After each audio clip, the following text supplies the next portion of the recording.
Yeah, well, John was 16 years old when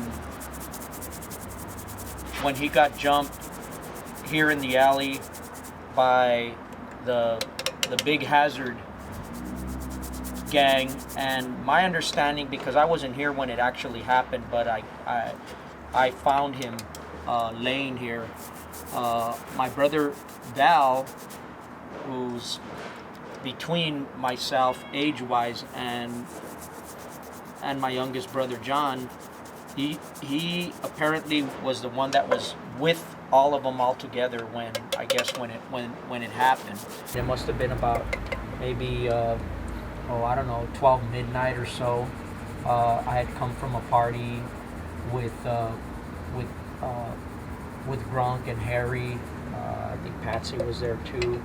And so I was coming home, and then on my way driving down the alley, when I made the turn, I saw my brother walking towards me, my brother Val, walking towards me from where we lived, down at the other end of the alley.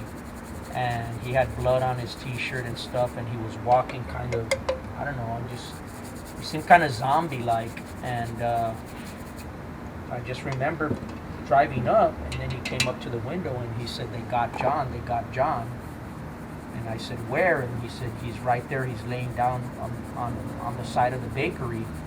So I backed up a little bit, and then there I saw him under the stairs. There used to be wooden stairs here along the side that were pretty dilapidated, and he was somewhat a little underneath the steps.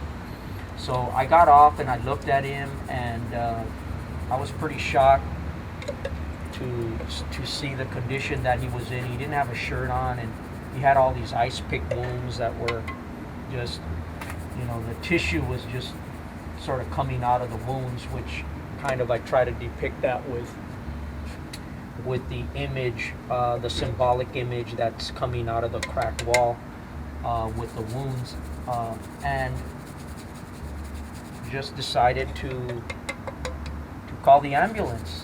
My brother hadn't called the ambulance. He hadn't done anything. I guess I was like within 10 minutes of it happening, and so I called the ambulance, and they came and they picked him up.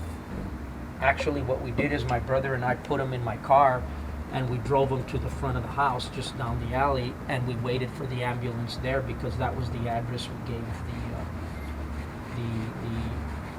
the ambulance when we called the emergency. And so they picked him up, and I went with him.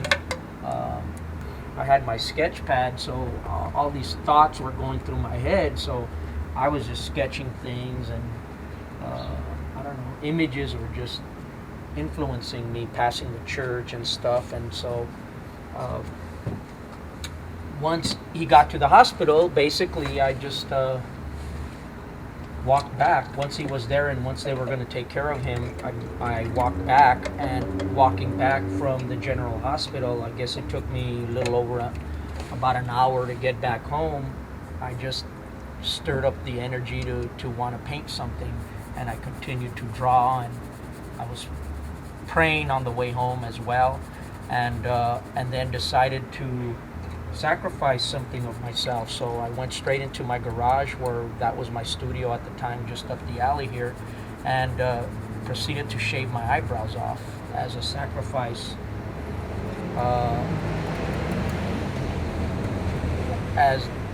As I was praying, I decided to just give something of myself that maybe would humiliate me or would do something to cause immediate reaction from society, from people, from just being somewhere. I mean, I kind of figured I might look like a freak with no eyebrows, so I just decided to do that.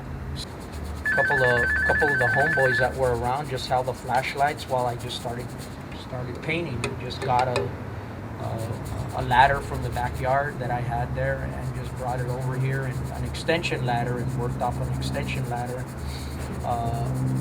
and basically just worked for 10-11 hours into the morning daylight, and this is what I ended up painting.